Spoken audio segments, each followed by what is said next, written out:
নমস্কার, প্রয়াসের ছোট্ট পরিবারে সকলকে স্বাগত। আশা করি সকলে খুব ভালো আছেন। প্রত্যেক দিনের মতো সেদিনও সকালটা শুরু হয়েছিল খুব সুন্দরভাবে। সকালবেলায় ছেলে ঘুম থেকে ওঠার পর বায়না ওকে একটু বাগানে নিয়ে যেতে হবে, যেহেতু জেঠু কাজ করছে। আর আমাদের এখানে কিভাবে চাষ হয় সেটাই দেখাবার জন্য আমি ফোনটাও হাতে করে নিয়ে গেছিলাম।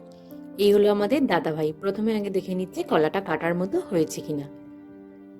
তারপর যদি দেখা যায় কাটা হয়েছে, কলার গায়ে যদি বস্তা বা এরকম প্লাস্টিক জড়ানো থাকে সেগুলোকে খুলে দেওয়া হয়। তারপর সমস্ত পাতাগুলোকে কেটে দিয়ে কলাটাকে কাটা হয়। ছেলেরও দেখে বায়না আমাকে একটা কলা দাও, ও নাকি নিয়ে খেলবে। ছেলে মানুষ, ও যাই দেখে সেটাই ভাবে নাকি ওটা নিয়ে খেলা যায়, তাই যেটুকে বলেই যাচ্ছে ওকে দাও।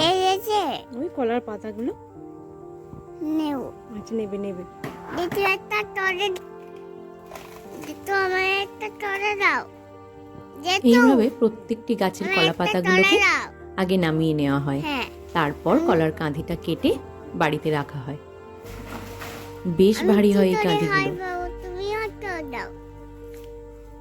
আমাদের দাদা ভাই খুবই পরিশ্রম করে এই কাজগুলোর পিছনে। এই যে এইভাবে বয়ে নিয়ে গিয়ে বাড়িতে রাখা হয় পরের দিন হাটে বিক্রি করার জন্য। আর এটা ছিল গতকালের সকাল। প্রত্যেক দিনই তো সকালবেলা ঘুম থেকে উঠেই কাজকর্ম সামলে ফ্রেশ হয়ে আগে চলে যাই ছাদে, কিছুটা সময় নিজের মতো করে কাটাবো বলে। সারাদিন যতই ব্যস্ত থাকি না কেন, যত যাই হোক না কেন, নিজের মনের খেয়ালটা কেউ রাখে না। তাই চেষ্টা করি হাজারো কাজের মাঝে যদি একটু নিজের মতো করে সময় কাটাতে পারি।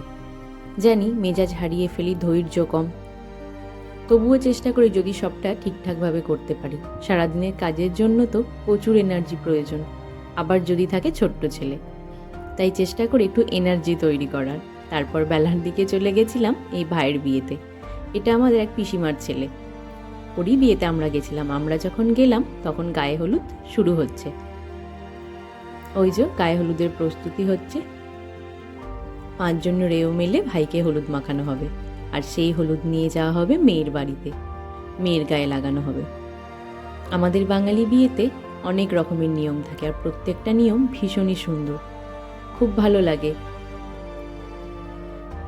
সবাই মিলে বেশ হলুদ মাখামাখি হচ্ছিল, মজা হচ্ছিল, হুড়োহুড়ি হচ্ছিল। আর অনেক দিন পর আমাদের এই বিয়ে বাড়িটা পড়েছে, তাই আরও বেশি মজা হচ্ছিল। আর ওই হলো জিনু, ওই পিসিমাদেরই পোষ্য, ভীষণ কথা শোনে।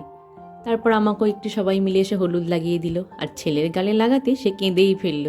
ছেলে মানুষ, ভাবজোকে কি লাগিয়ে দিয়েছে। তারপর সবাই মিলে চলে গেছিলাম ভাইকে নিয়ে স্নান করাতে। এখন যদিও কেউ পুকুরে স্নান করে না, কিন্তু ওই যে নিয়ম রক্ষার্থে যেটুকু করা আর কি।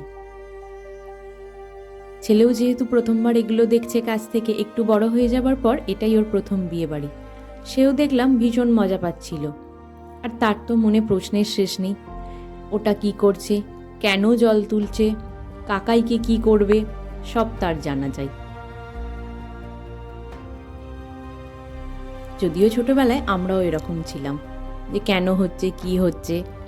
বাচ্চা মানুষ, মনে এখন তাদের হাজারো প্রশ্নের ভিড়, তাই আর কি বকিয়ে বকিয়ে মাথা খারাপ করে ফেলে। বিয়ে বাড়িটায় আরও বেশি মজা হচ্ছিল, সব ছিল নিজের কাছের মানুষেরা। সবাই মিলে একসাথে হয়ে মজা করলে মজাটা যেন আরও বেশিই হয়। সবাই একসাথে গায়ে হলুদে পার্টিসিপেট করা, একসাথে মিলে চান করাতে নিয়ে যাওয়া, একসাথে খাওয়া দাওয়া, গল্প। সারাদিন তো একটা অনুষ্ঠান বাড়িতে এটাই লেগে থাকে। তারপর ভাইকে স্নান করিয়ে আমরা বাড়ি ফিরছিলাম। বলতে বলতে কিছুক্ষণের মধ্যে বাড়িও পৌঁছে গেছিলাম। আর যেহেতু ছিল গায়ে হলুদ, সবাই আমরা হলুদ শাড়ি পরেছিলাম।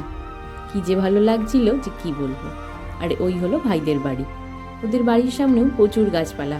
ছেলের বায়না ও এখানে একটু একা একা ঘুরবে, গান যেহেতু চলছে। বলে দাঁড়াও আমি একটু দেখে আসি কোথায় গানটা চলছে।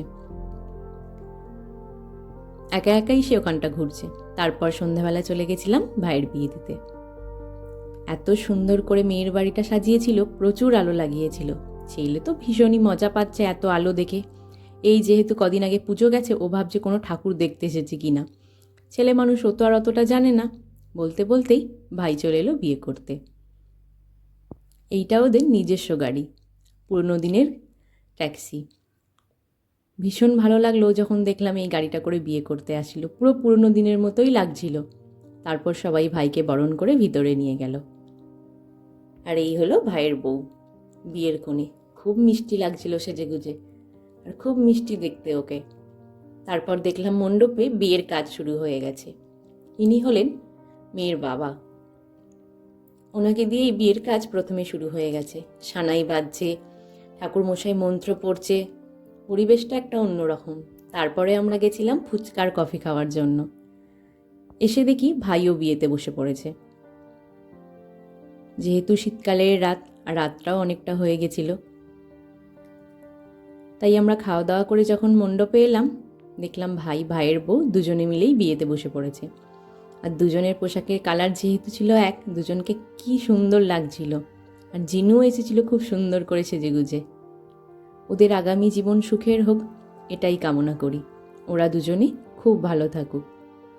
আজ তবে এটুকুই থাক, আবারও আসবো অন্য কোনো দিন।